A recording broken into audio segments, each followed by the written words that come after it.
कहा जाता है कि हम लोग अपने कर्म को ही सेटल करने के लिए बार बार जन्म लेते हैं, तो पुनर्जन्म और कर्म, इसके क्या नियम हैं? जो पास्ट लाइफ रिग्रेशन थेरेपी है या ये पुनर्जन्म की जो ये थेरेपी है, ये आधारित ही है कॉज एंड इफ़ेक्ट पे, यानी कि जो जैसा कर्म करेगा वैसा फल भोगेगा। गीता में भी यही लिखा है। जीसस क्राइस्ट के बारे में अगर पढ़ें तो उन्होंने भी यही कहा है, whatever you sow so shall you reap, यानी कि अगर आप बबूल का पेड़ बोगे तो आम की इच्छा तो करिएगा ही मत। बबूल यानी कि कांटे ही मिलने वाले जी।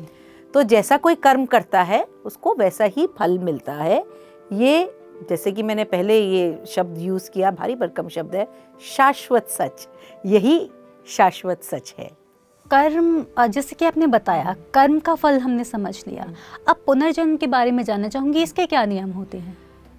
पुनर्जन्म एक हमारी सबकॉन्शियस में ऑलरेडी एम्बेडेड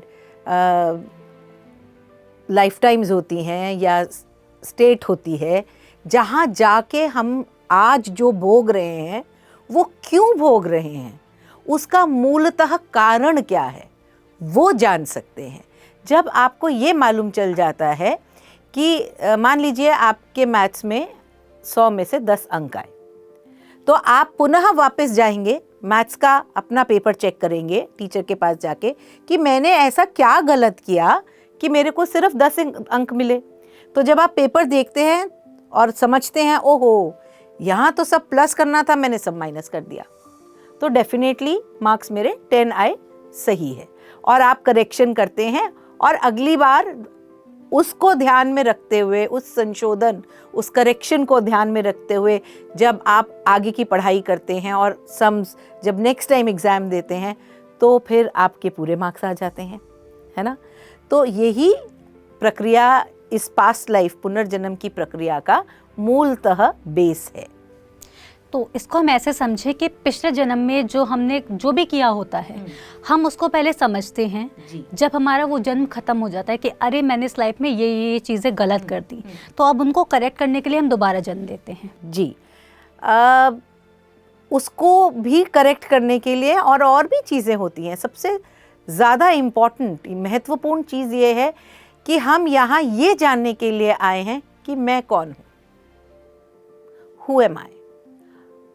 और जिस दिन इस प्रश्न का हमें पूर्णतः पूरी तरह उत्तर मिल जाता है कि अहम ब्रह्मास्मि, ये सिर्फ बोलने के लिए नहीं, एक्सपीरियंस करने के लिए, अनुभव जब आप ये कर पाते हैं कि आप ब्रह्म हैं, तत्वमसी जो सामने वाला है वो भी ब्रह्म है, जब इसे आप पूर्णतः जी लेते हैं तभी आपको समझ में आता है कि आई एम गॉड, मैं ही वो ताओ, भगवान, गॉड, जो भी नाम आप उन्हें देना चाहें, जिस भी नाम से, ऑल दैट इज़, कई नाम हैं, किसी भी तरह से आप उन्हें पुकारें कि आप भी वही हैं। तो इसको एक्सपीरियंस करने के लिए भी हम बार बार जन्म लेते हैं, अपने आप को समझने के लिए, अपने आप को जानने के लिए, पहचानने के लिए कि मैं कौन हूँ, मेरी संपूर्णता क्या है।